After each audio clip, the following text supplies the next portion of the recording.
은혜로 좀 들어줬으면 좋겠습니다. 먼저 이 신사도 운동에 대한 그 신사도 문제에 대한 견해에 대해서 좀 이렇게 이 이야기를 좀 나눠보려고 합니다. 이 부분에 대해서는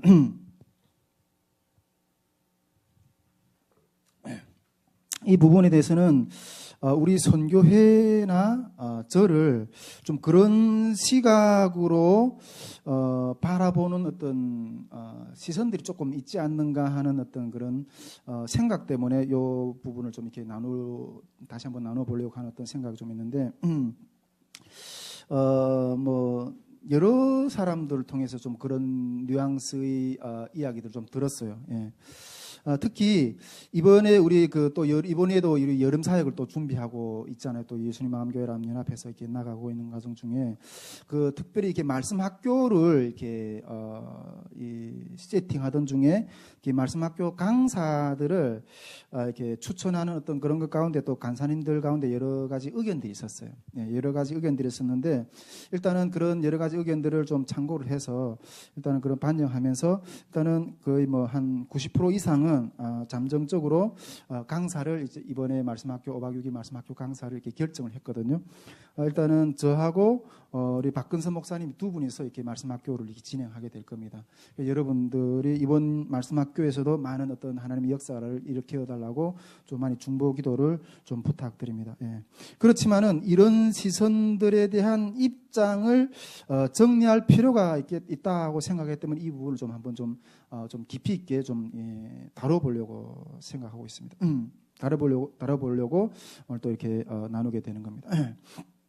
우리 선교회는 앞으로 계속해서 연합을 향해서 나갈 거거든요. 예, 연합을 향해서 나갈 건데 이 연합을 향해서 나아가는 것 가운데 우리 연합팀들을 많이 만나게 될 거 아니에요.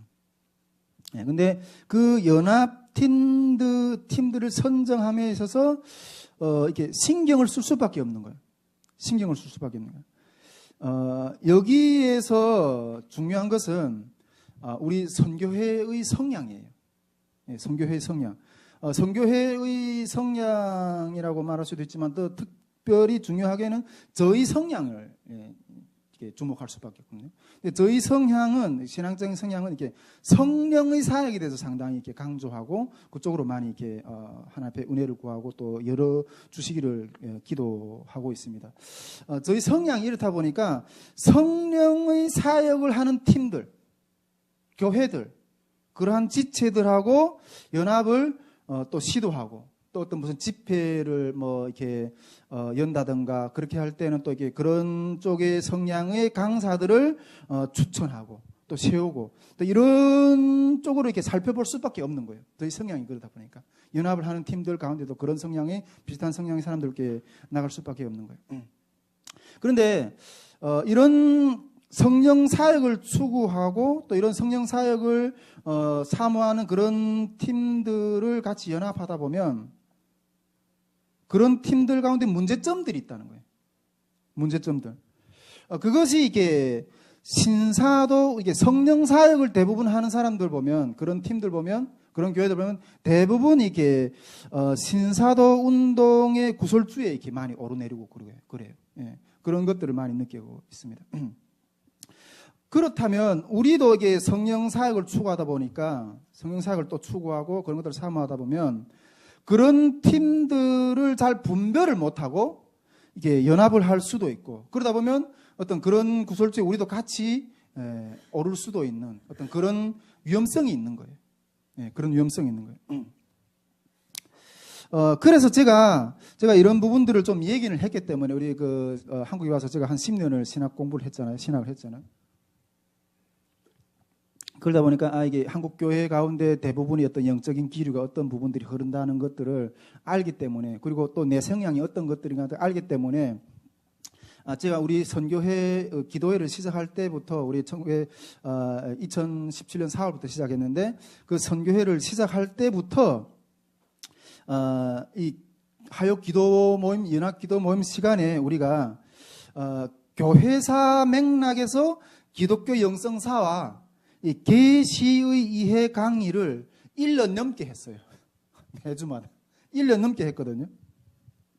많은 어떤 그 같이 와서 이렇게 우리 기도 모임을 참여했던 스태프들이 그 강의를 들으면서 되게 힘들어했어요. 아니, 이 기도회는 또 이 선교회는 북한 선교를 위해서 부름받고 그쪽으로 이렇게 나아가는, 전진하는, 사명 가지고 전진하는 그런 선교회가 아닌가. 그런데 왜 메시지를, 또 마음을 그런 쪽의 메시지와 그런 쪽의 어떤 그 방향을 계속 이렇게 강조하고 또 깨우고 이렇게 하는 게 아니라 왜 생뚱 같은 영성사를 다루느냐. 기독교 영성사를 다루냐. 또 이런 의견들이 많았고, 또 그 강의와 기도 모임을 참가하는 팀들이 되게 힘들어했어요. 사람들이.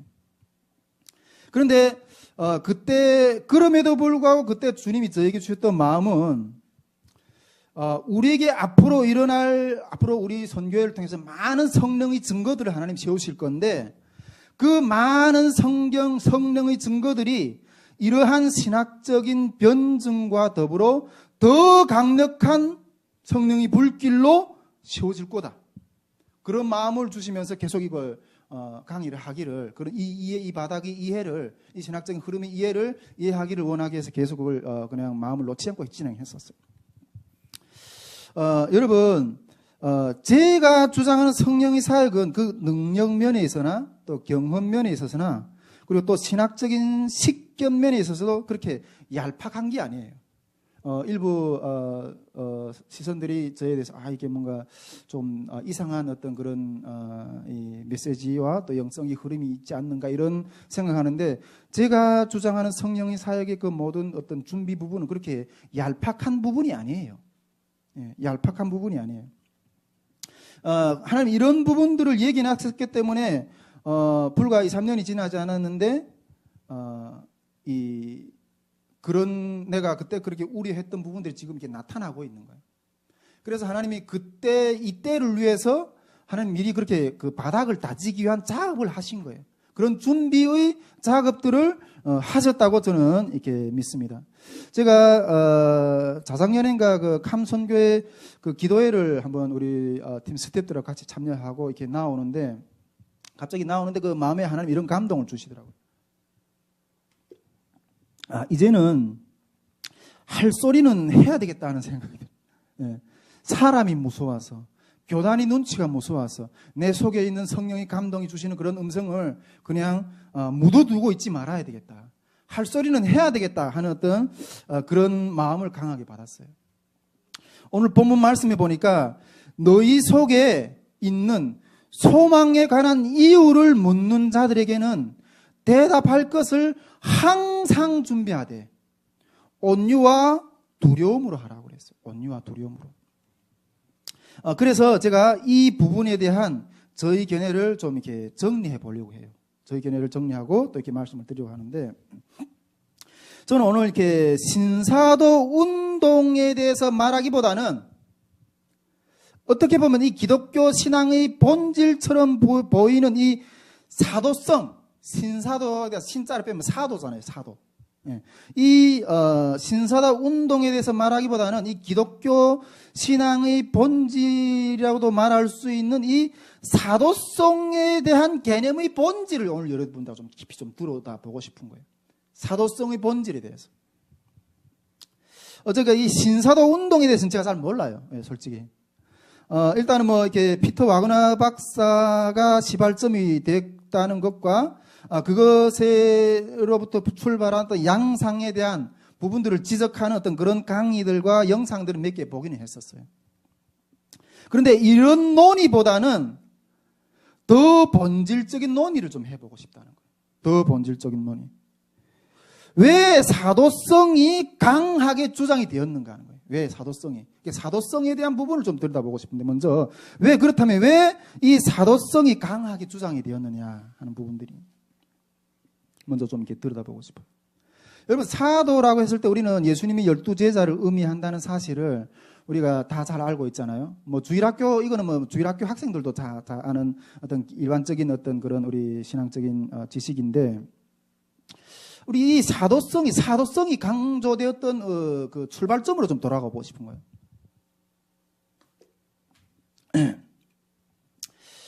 우리 초대교회 당시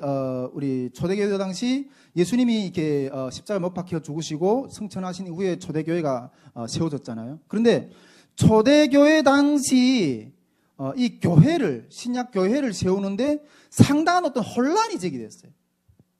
왜 혼란이 제기됐는가 하면 그때 당시 수많은 이단들이 득실거려 했어요. 지금도 이단이 이렇게 엄청나게 많이 이렇게 있지만은. 그런데 교회를 이제 신약 교회가 탄생돼야 되는데 이 사람은 이 소리하고 이 사람은 저 사람은 구원이 소리돼 이 소리하고 저 소리하고 이러니까 혼란스러운 거예요. 그렇다면 과연 무엇을 구원의 진리로 삼고 그 교회의 터전으로 세워야 되느냐 하는 어떤 그런 심각한 혼란들이 제기된 거예요. 여러분, 교회라는 거는, 구원이라는 거는 예수님으로부터 말미암는 거잖아요. 교회는 예수님의 말씀을 터전으로 세우시는 걸 교회잖아요. 그런데 그 예수님은 이미 죽으시고 부활하신 후에 승천해서 지금 이 땅에는 없고, 뭐 이 사람 저 사람 여러 그 구원에 대한 또 교리 중구난방을 하고, 그러면 과연 무엇이 가장 본질적인 구원의 도인가? 이러한 심각한 혼란이 있은 거예요. 그런 상황 가운데서 그렇다면 예수님이 구원의 길이시고 교회의 터전이라면 예수님과 가장 가까이 지냈던 제자들, 그 사도들이 예수님과 가장 가까이 지냈기 때문에 그 예수님으로부터 전달해 들은 말씀이 가장 정확할 거 아니에요. 그래서 그렇다. 그러면 이 예수님이 그래서 가장 가까이 말씀을 듣고 배웠던 이 제자들의 말씀이 가장 정확하고 본질적인 것이다.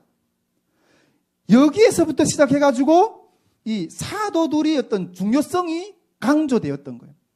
그때 이 사도들이 기록한 말들과 또 증언들과 그런 것들이 쌓여져서 성약 성경이 이루어졌고 또 사도신경도 그런 맥락에서 흘러나온 거거든요. 그런 맥락에서 흘러나온 거거든요.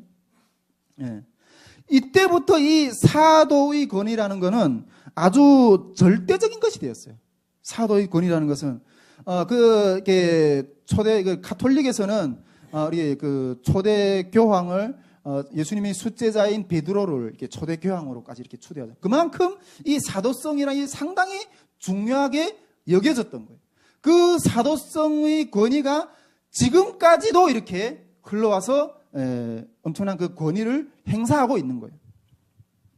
그런데 여러분, 여기에서 우리가 이것이 사도적인 사도성이 불거지고 사도성이 중요하게 주목을 받았던 어떤 가장 본질적인 원인이거든요. 그런데 우리가 여기서 중요하게 주목해야 될 것이 하나인데, 그렇지만은 하나님의 입장에서, 사도성이 이렇게 중요한데 하나님의 입장에서는 이러한 사도들조차도 하나님을 완전하게 증거하는 데는 불완전한 존재라는 거예요. 불완전한 존재라는 거예요. 네. 여러분, 우리 성경에서도 그런 부분들을 볼 수가 있어요. 네. 예수님이 숫제자인 베드로도 이 갈라디아서를 들어보면 이방인들과 함께 먹다가 유대인들이 온다는 소리를 듣고 유대인들한테 이렇게 뭔가 이렇게 어떤 주목을 받을까봐, 유대인들에게 어떤 이상한 주목을 받을까봐 그 자리를 피해서 이렇게 나간 어떤 그런 기록이 있잖아요. 그 부분에 대해서 이 사도 바울이 얼마나 이 베드로를 비판하는 어떤 그런 것들을 우리가 갈라디아서에서 볼 수가 있거든요. 또한 여러분, 우리 신약 성경을 3분의 1 정도까지 기록한 사도 바울도 완전하지 못했다는 거예요. 우리 사도행전에 보면 사도 바울과 이 바나바가 마가의 일로 심하게 다투는 어떤 그런 모습도 볼 수가 있거든요. 그렇게 신약 성경의 3분의 1을 기록했던 사도 바울도 이런 연약한 점이 있었다는 거예요. 또 우리 신약 성경에 보면 세례 요한, 우리 세례 요한도 이렇게 볼 수 있는데, 세례 요한에 대해서 예수님 뭐라고 말씀하셨어요? 이 땅의 선지자들 중에서 이 세례 요한보다 더 큰 선지자가 없다, 이렇게까지 예수님이 칭찬했던 선지자거든요. 그런데 이렇게 칭찬했던 선지자도 그 감옥에 잡혀갔을 때, 감옥에 잡혀가서 예수님 보고 오실 그이가 당신이오이까 우리가 다른 일을 기다려야 하리까, 이렇게 예수님을 의심했다는 거예요. 여러분, 이렇게 이 땅에 우리 많은 성경의 역사들 가운데 정말 가장 권위가 높다고 했던 사도들조차도 하나님을 완전하게 증거하는 데는 부족한 존재였다는 거예요. 부족한 존재였다는 거예요. 예. 이렇게 가장 큰 권위를 가졌던 사도들조차 이렇게 연약했다면 과연 하나님을 완벽하게 증거할 존재는 과연 누구인가 하는 거예요. 하나님을 완벽하게 증거할 존재는 과연 누군가 하는 거예요. 그래서 우리 하나님은 이런 부분들에 대해서 하나님 자기 자신이 하나님됨을, 자기 자신을 직접 증거하신다는 거예요. 직접 증거하신다는 거예요. 이 불완전한 인간의 교회사 가운데 아주 그렇게 위대하다고 생각했던 사도들조차도 그들에게 자기 자신에 대한 완벽한 증거를 맡겨두시는 것이 아니라 이러한 하나님 된 증거를 자기 자신의 증거를 직접 성령께서 직접 하신다는 거예요. 성령께서 직접 하신다는 거예요. 성령께서 직접 하신다는 거예요. 이것을 우리는 하나님이 자증이라고 하거든요. 자증. 스스로 자자에 자기를 자증이라고 하거든요. 자증. 하나님 자기 자신을 직접 증거하신다는 거예요. 하나님은 자기 자신의 증거를 증거하는데 이게 사도성에 매여 있지 않으시다는 거예요. 사도성에 매여 있지 않으시다는 거예요. 우리 구약성경에 보면 솔로몬이 성전을 지을 때 이렇게 기도하잖아요. 하늘이라도 하나님을 담아내지 못하겠거든. 하물며 사람이 손으로 지은 집에 하나님을 담는다는 것은 감히 상상할 수 있는 일이 아니라고. 그렇게 기도하잖아요. 하늘이라도 하나님을 담지 못하는데 이제 우리 성전을 그렇게 만들어서 근데 여기에 계신다고 이거는 감히 우리가 주님 앞에 도전할 일이 아니라는 거예요. 그러면서도 간구하길 하나님 우리가 이 성전에서 기도하면 우리에게 응답해 달라고 그렇게 기도하거든요. 그랬던 것처럼 하늘이라도 하나님 담을 수 없는데 이 성전에도 하나님 담아낼 수가 없다는 거예요. 그만큼 이 사도성으로도 하나님을 담아내기가 충분하지 않다는 거예요. 충분하지 않다는 거예요. 여러분, 이 성령의 증거는 이 사도의 권위를 훨씬 초월해요. 아멘이십니까? 네. 사도의 권위를 훨씬 초월해요. 여러분, 이 논리는 제 논리가 아니에요. 바빙크의 논리인데, 바빙크라면 저는 이게 총신을 나왔는데, 이 총신에서 이렇게 칼빈보다 저는 이 바빙크가 훨씬 더 방대한 부분을 이렇게 조직신학적인 어떤 분야를 이렇게 정립한 사람이라고. 우리 총신 쪽에서는 아주 상당한 대단한 신학자로 이렇게 생각하고 바빙크를 이렇게 많은 해석을 많이 따르거든요. 근데 이 바빙크의 개혁교의학에서 개혁교의학의 신앙의 원리편에 이게 강론된 흐름이에요, 이 내용이. 여러분, 이 개혁교의학이라는 것은 이 보수신학의 정수예요. 보수신학의 정수거든요. 우리 보수신학은 제가 이렇게 많은 특히 이게 보수신학을 한다고 하는 교단들, 교회들에서 이 성령론, 성령사역 하는 부분들 많이 비판하는데, 이 보수신학은 자기에게 어떤 신앙의 유산이 있는지도 잘 몰라요. 우리가 이 핸드폰의 기능을 다 알고 쓰나요? 그런 것처럼 우리 보수신학도 우리 보수신학 가운데 얼마나 귀한 유산이 있는지, 신앙 유산이 있는지도 잘 몰라요. 저는 그렇게 생각해요. 여러분, 성령이 직접 증거한다는 부분들, 하나님이 자기 증거를 오늘 직접 하신다는 것, 이런 부분들은 오늘날도 일어나고 있다는 거예요. 오늘날도 일어나고 있다는 거예요. 아멘이십니까? 네, 오늘날도 일어나고 있다는 거예요. 이 종교개혁이 주장했던 계시의 종결이 뭐고 계시의 지속이 뭔지 제가 아까 앞에서 이야기했잖아요. 한 1년 정도 기독교 영성사를 쭉 공부했고 계시의회에 대해서 쭉 공부했다 했잖아요. 근데 그때 제가 많은 어떤 정립을 했었는데, 이 종교 개혁이 말하는 계시의 종결이 뭐고 계시의 지속이 무언지 제가 좀 시간이 있으면 한번 좀 이렇게 같이 우리 선교회 안에서도 그렇고 좀 이렇게 공부를 좀 해보고 싶다는 마음이 있어요. 이전에 제가 같이 했던 분들은 이렇게 공부를 같이 했는데 지금은 거의 뭐 그런 분들이 없어서 그러는데, 우리는 뭐 제가 여기서 간단하게 좀 어떤 요점을 말하면 이 삼각관계를 잘 이해를 해야 돼요. 기록된 성경과 오늘날도 역사하시는 성령, 그리고 구원의 존재인인 나, 이 삼각관계를 잘 이해를 해야 돼요. 이런 이해가 없으면 잘못된 구원의 길도 갈 수도 있다는 거예요. 여러분, 이거 심각한 문제예요. 심각한 문제예요. 자, 앞에서 이 사도들의 권위를 넘어서 예수님은, 우리 하나님은, 성령님은 자기를 직접 증거하신다고 그랬는데 우리 신약 성경에서도 보면 신약 성경에서 사복음서에도 보면 예수님께서 자기를 증거하기에 정말 수많은 애타는 어떤 그런 몸부림을 하는 모습을 우리가 역력히 읽을 수가 있어요. 예수님도 이 신약 성경에서 사복음서에서 자기 자신을 증거하기 위해서 애타게 노력하세요. 애타게 노력하세요. 정말 사복음서에 보면 수많은 예수님께서 기적을 일으키시고 엄청난 강력한 어떤 말씀을 전했음에도 불구하고 그 예수님이 하나님이 아들이라는 것을 사람들은 믿지 못하잖아요. 믿지 못하잖아요. 예. 그래서 예수님이 나중에 이렇게 말씀하세요. 나를 믿지 못하겠거든 내가 한 일을 보고 나를 믿으라고. 내가 길이요 진리요 생명이라고, 내가 빛이라고, 내가 하나님의 아들이라고 이렇게 자증을 하시는데 사람들이 믿지를 못해. 믿지를 못해. 여러분, 어떤 것들을 증명한다는 것은, 증명할 때는 그보다 더 높은 증거가 있어야 증명할 수가 있거든요. 그보다 더 높은 권위가 있어야 증명할 수가 있거든요.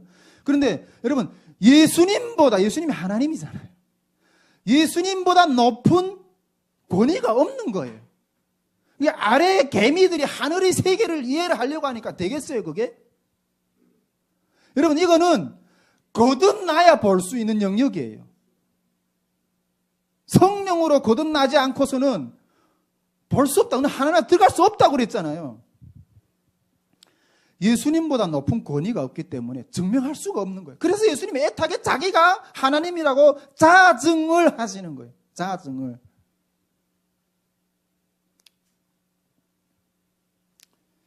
이 예수님의 권위를 증명할 수 있는 이 땅에는 권위가 없어요. 예. 그래서 예수님은 스스로 자기를 증거할 수밖에 없었던 거예요. 그래서 성경도 마태복음 11장 25절에서 27절에 보면 아들과 또 아들의 소원대로 계시를 받은 자 외에는 아버지를 아는 자가 없다고 그래요. 계시를 받은 자 외에는 아는 자가 없다고 이렇게 하고 있어요. 그렇다면 이 받은 부분에 대한 판단과 판단은, 이 받은 부분에 대한 이 판단은 누가 과연 해주는가 하는 거예요. 누가 과연. 이 받은 부분에 대한 판단은 세상의 그 어떤 최고 재판정도 판전은 온전한 판단을 내릴 수가 없어요.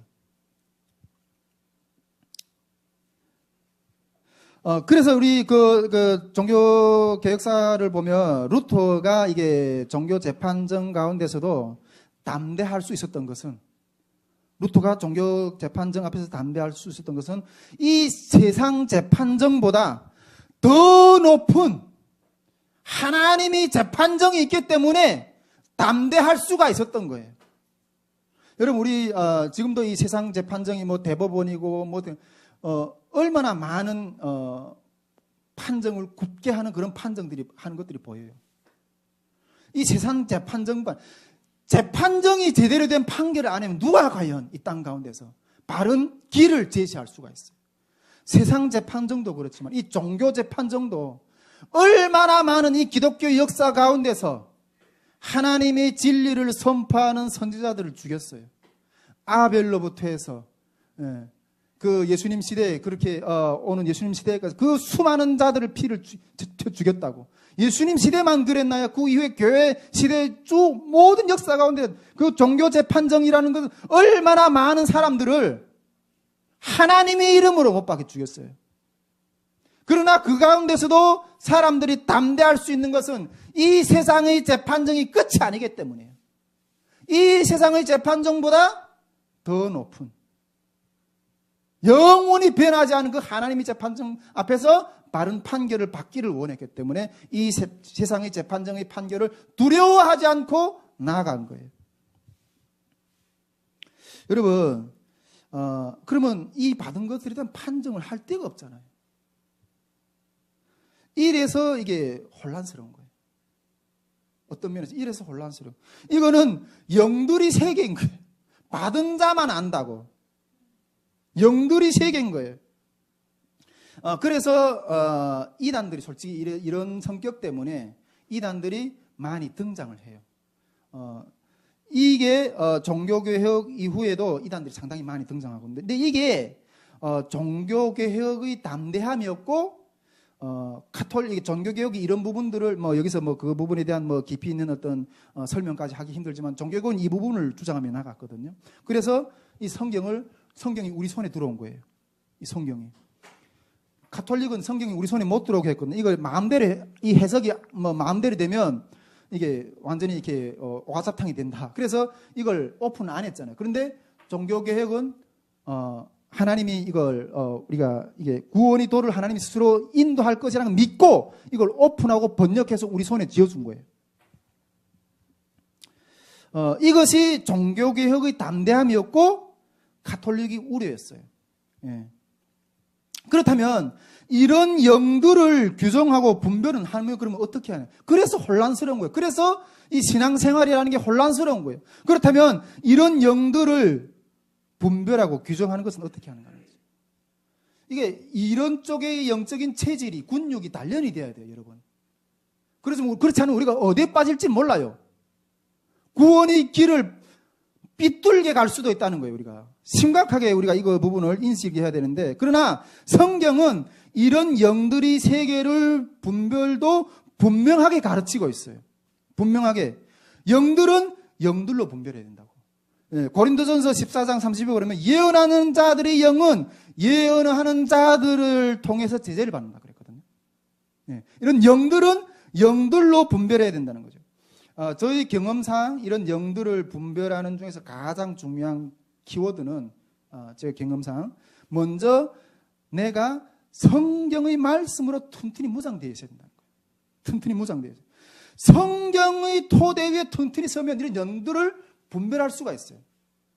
여러분, 하나님은 영이시잖아요. 근데 성경은 많이 읽으면 읽을수록 그 하나님이 영이신 하나님이 성품에 대해서 알 수가 있어요. 하나님이 영들이라는 것, 어떤 영들이 올 때 그 성품이 느껴져요. 그런데 우리가 성경에도 충분하게 잘 무장되어 있으면 그 성경이 하나님이 영으로서 어떤 성품을 나타나는 부분들을 분별하는 어떤 그런 것들을 눈들을 제시한다는 거예요. 예. 여러분, 각자 영들은 성품이 있어요. 성경에도 말씀했잖아요.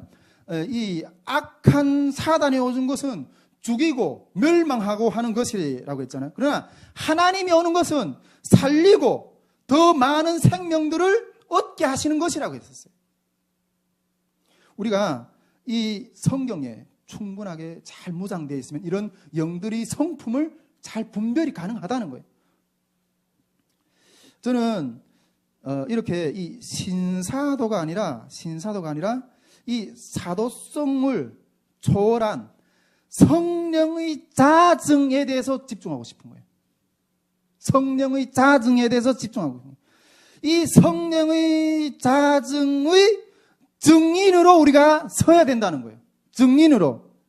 이것이 저희 입장이고 견해입니다.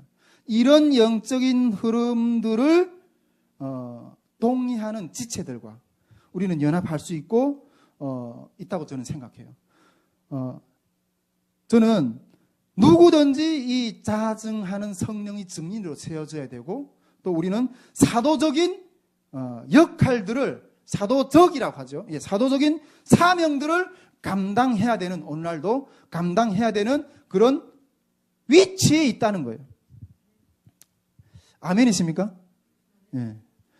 이런 자증하시는 성령의 증거들은 특히 이게 목회 현장에서, 특히 우리가 주목하는 통일 선교 현장에서 더 강력하게 일어나야 된다고 저는 생각해요. 물론 제가 지난주에 우리 여러 지체들하고 좀 이야기하면서 그런 부분들 좀 나눴지만은, 물론 경계할 부분들도 분명히 있어요. 경계할 부분들. 사도라는 논란이, 신사도라는 논란이 어떤 이렇게 종교다원주의로, 그런 쪽으로 흘러가고, 또 예수님이 기적을 구경거리로 보려고 했던 헤롯과 같은 그런 회개망측한 이상한 기적들을 추구하는 어떤 그런 것들하고는 우리가 섞일 수는 없지만은, 이런 부분들은 분명히 우리가 경계를 해야 돼요. 이런 부분들은. 그러나 이 신사도라는 프레임으로 성령의 사역을 제한하는 것에 대해서는 우리가 철저하게 경계해야 된다는 거죠. 여러분, 성령을 해방하는 죄는 그 어디에서도 사함을 못 받아요. 성령을 해방하는 죄는 마태복음 12장 31절에서 32절 보면, 말로 예수님을 거역하는 것도 사함을 받을 수 있지만은, 말로 성령을 거역하는 죄는 이 세상에서도, 오는 세상에서도 사함을 받지 못한다고 하고 있어요. 지금 우리 초대교회 당시 이렇게 들여다보면 구원을 받지 못하는 죄에 대한 논란이 있었어요. 그런데 이 성령을 해방하는 죄는 이것보다 훨씬 더 큰 죄라는 거예요, 여러분. 훨씬 더 큰 죄라는 거예요. 우리는 이 성령을 해방하는 죄를 두려워해야 돼요. 그 어떤 죄보다도 두려워해야 돼요. 함부로 대응하면 안 돼요. 지난 기도 모임 때 제가 이렇게 막 기도를 하면서 근데 회개를 터져나고, 하나님을 인격적으로 제가 대하지 못했던 것들 용서해달라고, 하나님의 음성을 무시했던 것들 용서해달라고 막 회개가 터지더라고요. 그러니까 막 풀리면서 성령이 막 인격이에요. 성령 인격이에요. 이걸 해방하면 성령님도 감정이 있기 때문에 바로바로 소멸, 성령을 소멸치 말라고 에베소서에서 우리가 그렇게 말씀하고 있는데, 성령을 해방하는 죄를 우리가 두려워해야 돼요. 성령을 소멸하는 죄를 두려워해야 돼요. 제가 어떻게 보면 정말 심각하게 타격을 입을 수도 있는 이 민감한 문제를, 이거 민감한 문제인데, 그럼에도 불구하고 강력하게 주장하는 것은, 이것만이 70여 년이 돌덩어리와 같은 장벽으로 갈라진 우리 통일 선교의 문을 여는 유일한 길이기 때문에, 여러분, 성령의 능력이 없으면 우리는 이 길을 갈 수가 없어요. 성령의 능력이 없으면, 이것이 길이라면 그것이 어떤 어려움이든 어떤 비방 중상이든 가야 되는 거예요. 그것이 길이라면. 이 능력이 없으면, 이 길이 없으면 우리는 이 길을 갈 수가 없어요. 예수님이 제자들도 성령의 능력을 받은 후에야 증인으로 섰거든요. 제가 그 춘천 한마음교회 아시죠? 혹시 아시는 분들 있는지 모르겠는데, 춘천 한마음교회에서 그렇게 부활 복음을 막 강력하게 증거하는 어떤 그런 교회잖아요. 그걸로 이렇게 많이 이렇게 그 부흥한 어떤 그런 교회라고 알고 있는데, 물론 부활 신앙도 중요해요. 물론 부활 신앙도 중요한데, 그러나 예수님이 제자들 있잖아요. 예수님이 제자들은 예수님이 부활하신 후에도 오합지졸이었어요. 제가 말씀학교 때 그 부분들에도 쭉 한번 이렇게 그 정리를 좀 해드리고 싶은데, 예수님이 부활하신 후에도 오합지졸이었어요. 그런데 성령이, 오순절날 성령이 임하고 나서야 강력한 증인으로 섰어요. 권능을 받아가지고, 권능을 받은 후에야, 오순절날 성령이 임해서 강력한 권능을 받은 후에야 관원들 앞에서도, 로마의 군정 앞에서도 담대하게 증거했고, 병든 자를 고쳤고, 하나님이 말씀 앞에 수많은 회개의 역사, 구원의 역사들이 일어났던 거예요. 구원의 역사들이. 이 통일 선교 현장에서 내가 좀 이렇게 신학 공부만 요즘에 우리 스태프들 가운데 이렇게 신학 공부를 열심히 하신 분들 보니까 내가 옛날에 신학 공부할 때 그 열정이 막 이렇게 그 신학의 학문이 세계에 막 충만해서 있는 어떤 그런 모습들이 좀 보이는 것들을 좀 이렇게 느꼈는데 저도 정말 제가 가지고 있는 제가 얼마나 이렇게 중국에서 성경을 백독을 했고 신학을 10년 넘게 했어요. 그런데 제가 가지고 있는 지식으로는 그 목회 현장에 나갔을 때 그 묶인 영혼들에게 아무것도 해줄 수 없는 거예요. 아무것도 해줄 수 없는 거예요. 우울증, 귀신 들려서 힘들어하는 자, 질병 들려서 고통하는 자, 가난, 마약, 마음의 상처, 이혼, 사망, 죽음 이런 고통에서 있는 자들에게 아무것도 해줄 수가 없더라고요. 그들 앞에 내가 배운 것을 가지고 선포했는데 그것들이 굴복하지 않더라고요. 굴복하지 않더라고요. 여러분, 성령의 증거는 이런 어둠의 실체들 가운데 하나님의 하나님됨을 나타내요. 하나님의 하나님됨을 나타내서 그들을 그리스도께로 인도하세요. 그리스도께로 인도하는 것 가운데서의 증거들을 나타냈어요.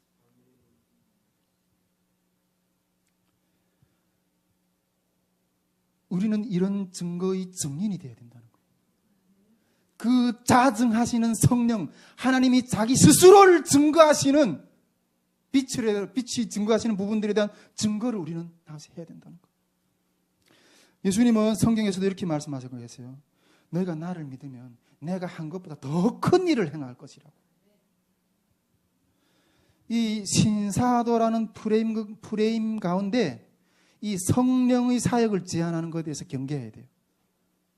이것을 우리가 터치 못하고 두려워하면 통일 선교의 문은 열 수가 없어요. 저는 이것이 길이라고 믿기 때문에 이런 것들에 대해서 해방하는 입술들에 대해서 주님의 이름으로 증거하면서 나가기를 원해요. 이것이 신사도에 대한 신사도가 뭔지는 잘 모르겠어요. 그런데 하나님은 그 사도성을 초월하셔서 자신을 증거하신다는 것. 이런 부분들에 대한 견해를 제가 이렇게 좀 말씀을 좀 나누고 싶고요. 다음으로 제가 한 가지 주제를 좀 더 나누고 싶은데 십자가에서 질서로 하는 어떤 그런 주제를 좀 이렇게 나누고 싶습니다. 요즘은 제가 이게 주님의 뜻을 추구하는 길에서 십자가와 고난